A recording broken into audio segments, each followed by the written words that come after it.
আজ রুই মাছ দিয়ে একটা রেসিপি বানাবো, তাই সকাল সকাল বাজার থেকে একটা লোকাল রুই মাছ নিয়ে আসলাম। বেশ বড় ছিল মাছটা আর খুব ফ্রেশ ছিল। এরকম ফ্রেশ তাজা মাছ দিয়ে যে কোনো রেসিপি বানালে খুব টেস্ট হয়। মাছ দিয়ে ভাবছি আজ পাহাড়ি সবজি স্কোয়াশ আর আলু দিয়ে একটা ঝোল রেসিপি বানাবো। এর জন্য স্কোয়াশ আলু নিয়েছি, সাথে নিয়েছি কাঁচা পাকা লঙ্কা, এক টুকরো আদা, আর মাছটা খুব ভালো করে কেটে ধুয়ে পরিষ্কার করে এখানে হলুদ দিয়ে রেখেছি মাছের মধ্যে। গরমের সিজনে স্কোয়াশটা খুব পাওয়া যায় আমাদের এখানে, আর স্কোয়াশটা খাওয়াও খুবই উপকারী, পেটটাও ঠান্ডা রাখে। তাই স্কোয়াশ আর এই তাজা মাছ দিয়ে ঝোল বানাচ্ছি। মাছের মধ্যে সামান্য লবণও দিয়ে রাখলাম। ওইদিকে স্কোয়াশ আর আলু বড় বড় লম্বা লম্বা পিস করে কেটে নিয়েছি। আর একটা মিক্সিং জারের মধ্যে নিয়ে নিচ্ছি কাঁচা পাকা লঙ্কা, এক টুকরো আদা, খুব ভালো করে পেস্ট বানিয়ে নেব। আর লবণ হলুদ দিয়ে রাখা মাছ মেখে নিচ্ছি।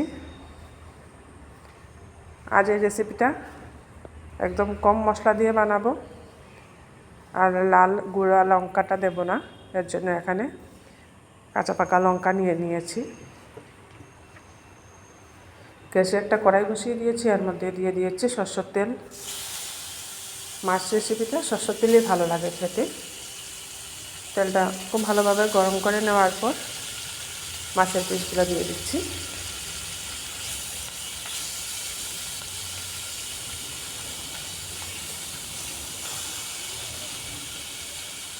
মাছগুলা দিয়ে উল্টে পাল্টে এগুলাকে একটু হালকাভাবে ভেজে নেব। যেহেতু তাজা মাছ তাই খুব বেশি কড়া করে ভাজবো না। একদিক হয়ে যাওয়ার পর অপর দিকটা উল্টে দিচ্ছি। তাজা মাছ হলে কাঁচা মাছ দিয়েও এই রেসিপিটা বানানো যায়, না ভেজে কাঁচা মাছ দিয়ে ঝোলটা বানালেও ভালো লাগে খেতে। কাঁচা মাছ দিয়ে মাছের ঝোলের রেসিপি অন্য একদিন শেয়ার করব আপনাদের সাথে। আজ একটু হালকা ভেজে নিচ্ছি মাছটাকে। একদিক হয়ে আসছে, অপর দিকটা উল্টে দিলাম। নমস্কার, কলিস কিচেনে সবাইকে স্বাগত জানাচ্ছি। মাছগুলো ভাজা হয়ে গেছে, এখন উঠিয়ে নিচ্ছি।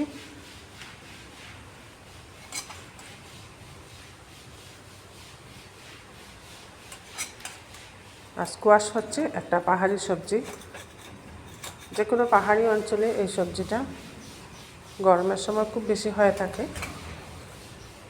শীতের সময় পাওয়া যায়, কিন্তু কম হয়ে থাকে শীতের সময়।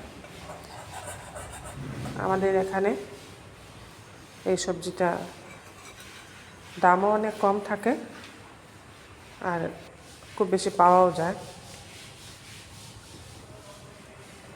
মাছ ভাজার পর কড়াইয়ের মধ্যে আরও 2 চামচের মতো সরষের তেল দিয়ে দিলাম। ফোড়নে দিয়ে দিয়েছি কালো জিরে ফোড়ন দিয়ে ঝোলটা বানাবো। কালো জিরেটা ভাজা ভাজা হয়ে যাওয়ার পর কেটে রাখা স্কোয়াশ আলু দিয়ে দিলাম। এর সাথে একটা টমেটো দিয়ে দিচ্ছি, ছোটো একটা টমেটো দিয়ে দিয়েছি কেটে। পরিমাণ মতো লবণটাও দিয়ে দিচ্ছি।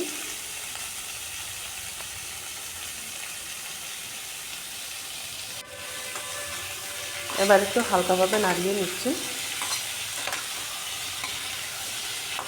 আজ আমি কালো জিরে ফোড়ন দিয়ে বানাচ্ছি, আপনারা ইচ্ছে করলে গোটা জিরে ফোড়ন দিয়েও এটা বানাতে পারেন, টেস্টটা একই রকম হবে। এবার গুঁড়া মশলার মধ্যে প্রথমে দিয়ে দিচ্ছি এখানে হলুদের গুঁড়া, আর দিচ্ছি জিরে গুঁড়া,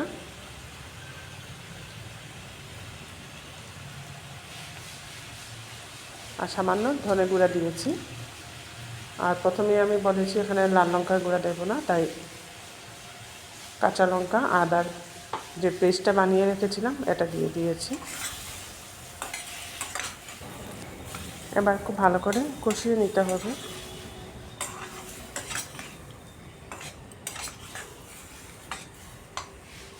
গরমের মধ্যে এইভাবে কম মশলা দিয়ে পাতলা ঝোল খেতে সবারই খুব ভালো লাগে। বিশেষ করে আমাদের ঘরে তো এই পাতলা ঝোলের রেসিপি সবারই পছন্দ। কিছুক্ষণ ঢাকা দিয়ে রেখেছিলাম, ঢাকাটা উঠিয়ে আবার একবার খুব ভালো করে কষিয়ে নিচ্ছি। গুঁড়া লঙ্কা দিই নাই, তাই রেসিপির কালারটা দেখুন ইয়েলো ইয়েলো হয়েছে, যেহেতু কাঁচা লঙ্কা দিয়ে রান্না করছি এটা। আবারও আমি কিছুক্ষণের জন্য ঢাকা দিয়ে রাখছি। এভাবে ঢাকা দিয়ে কষালে সবজিটাও অনেকটা সিদ্ধ হয়ে যাবে। এবার ঢাকাটা উঠিয়ে আরও একবার নাড়িয়ে দিচ্ছি। মশলাটা খুব সুন্দরভাবে কষানো হয়ে গেছে।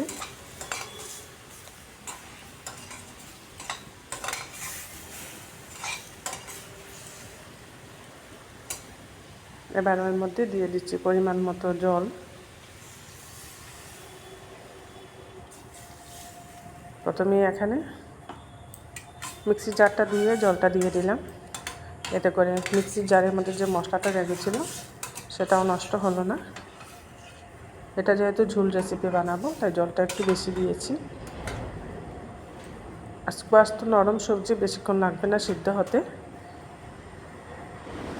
এর জন্য একটু বড় বড় করে কেটে দিয়েছি স্কোয়াশ, তা না হলে গলে যাবে সম্পূর্ণরূপে।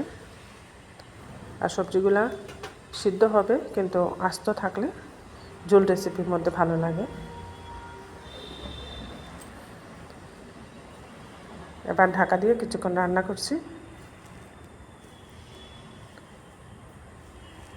5 মিনিটের মতো ঢাকা দিয়ে রেখেছিলাম। ঢাকাটা উঠিয়ে আরেকবার নাড়িয়ে রেখে নিচ্ছি। স্কোয়াশ আলু সিদ্ধ হয়ে গেছে। বড় করে কাটার দরুন আলু স্কোয়াশগুলো আস্ত রয়েছে, ভেঙে যায় নাই। এবার ভেজে রাখা মাছ এক এক করে দিয়ে দিচ্ছি।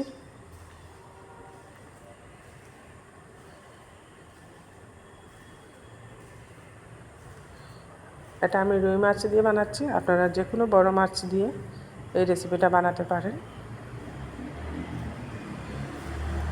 সব মাছের পিসগুলা ঝোলের মধ্যে দিয়ে ডুবিয়ে দিচ্ছি।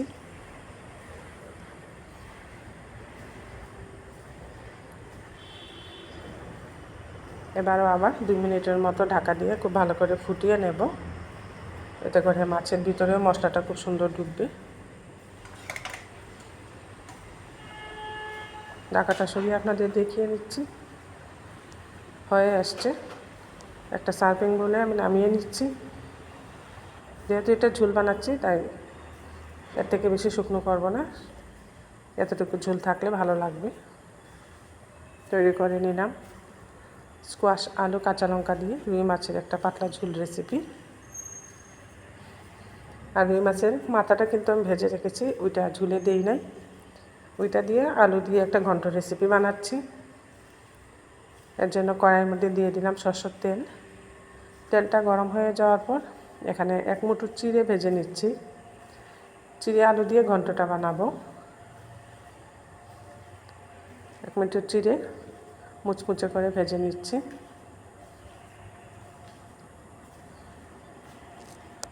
চাল দিয়ে যেরকম ঘন্ট বানানো যায়, গোবিন্দভোগ চাল ফ্রাই করে, ঠিক তেমনি চিড়ে ফ্রাই করেও মাছের মাথা দিয়ে ঘন্ট বানানো যায়। বারবার নাড়িয়ে চিড়েগুলোকে এইভাবে মুচমুচে করে ভেজে নিচ্ছি।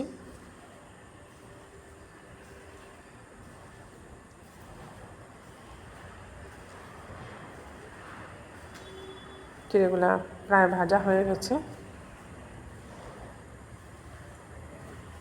এবার এগুলাকে উঠিয়ে নিচ্ছি।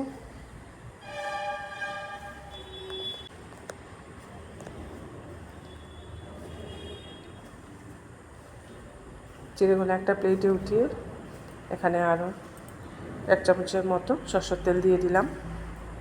তেলের মধ্যে দিয়ে দিচ্ছি সামান্য হলুদ, কেটে রাখা আলু দিয়ে দিলাম, আর দিয়ে দেবো সামান্য লবণ। হলুদের মধ্যে আলুটা দিয়ে আলুটাকে হালকা ভেজে নিচ্ছি। ঘন্ট রেসিপির মধ্যে আলুটা ভেজে দিলে টেস্টটা ভালো আসে, তাই আলুটাকে হালকা ভেজে নিচ্ছি।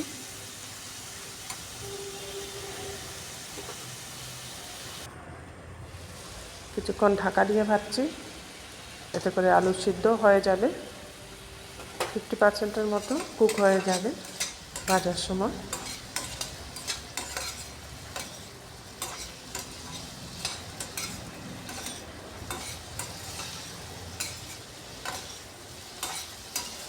মাছের মাথা দিয়ে ঘন্ট রেসিপি, এটা তো খুব সহজ একটা রেসিপি আর সবার ঘরেই হয়ে থাকে। তাই আজ ভাবলাম যেহেতু আস্ত মাছটা নিয়ে এসেছি বাজার থেকে, মাছের মাথাটা ঝুলে না দিয়ে এটা দিয়ে ঘন্ট বানিয়ে নিই।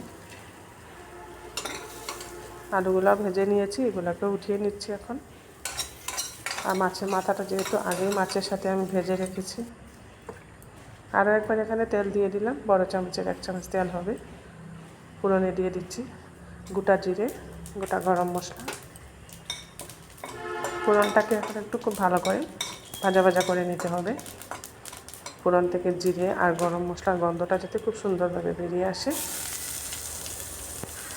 এবার কুচিয়ে রাখা মিডিয়াম সাইজের একটা পেঁয়াজ দিয়ে দিচ্ছি। পেঁয়াজটা দিয়েও কিছুক্ষণ ভাজবো।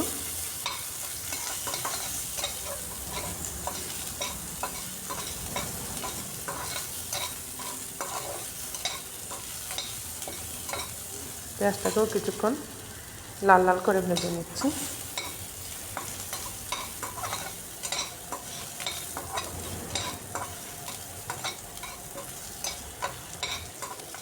বেশ কিছুক্ষণ নাড়াচাড়া করে পেঁয়াজটাকে লাল লাল করে ভেজে নিয়েছি।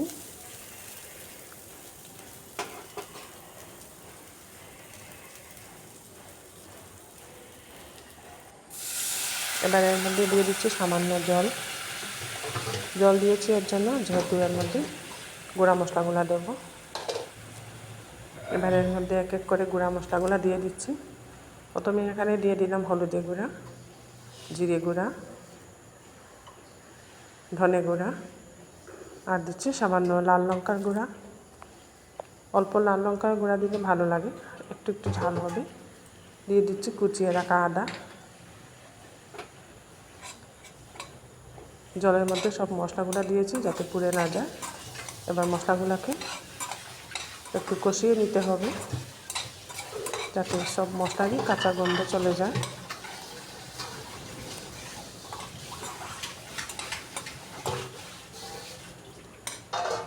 এভাবে বারবার নাড়িয়ে মশলাটাকে আমি খুব ভালো করে কষিয়ে নিয়েছি।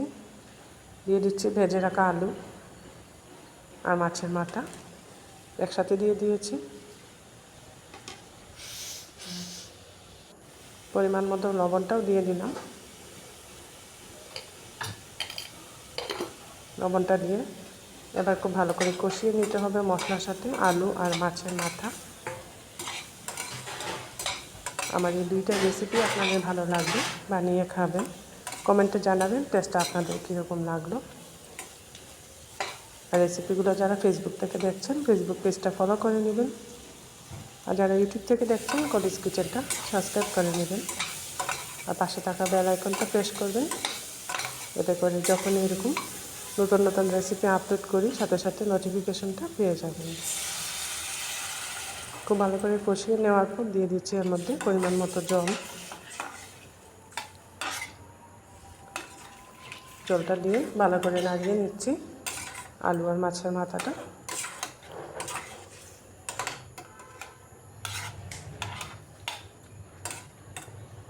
এবার কিছুক্ষণ ঢাকা দিয়ে রান্না করে নেব।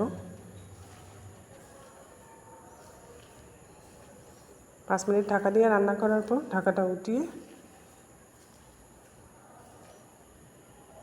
মাছের মাথাগুলো এখন ভেঙে দিচ্ছি। ভেঙে দিলে ঘন্টের মধ্যে মাছের মাথাটা, তখন ঘন্টের টেস্টটা খুব ভালো হয়।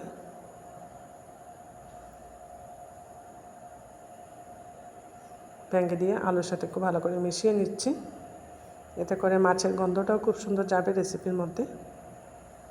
আলু এখনও সম্পূর্ণরূপে সিদ্ধ হয় নাই, আবারও কিছুক্ষণ আমি ঢাকা দিয়ে রাখছি।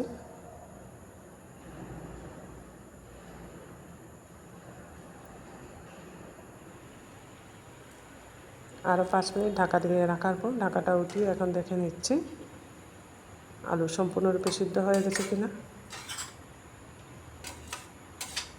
আলু সিদ্ধ হয়ে গেছে।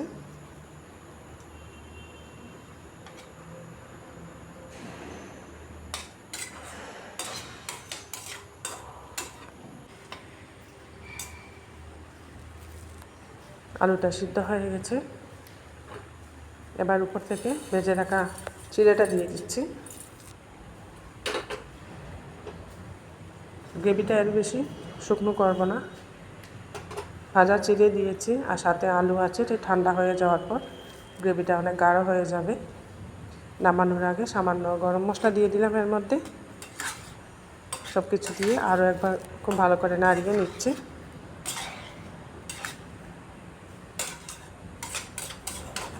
আলু দিয়ে এইভাবে সিম্পলভাবে একবার মাছের মাথা দিয়ে ঘন্ট বানিয়ে দেখবেন, দারুণ লাগে খেতে।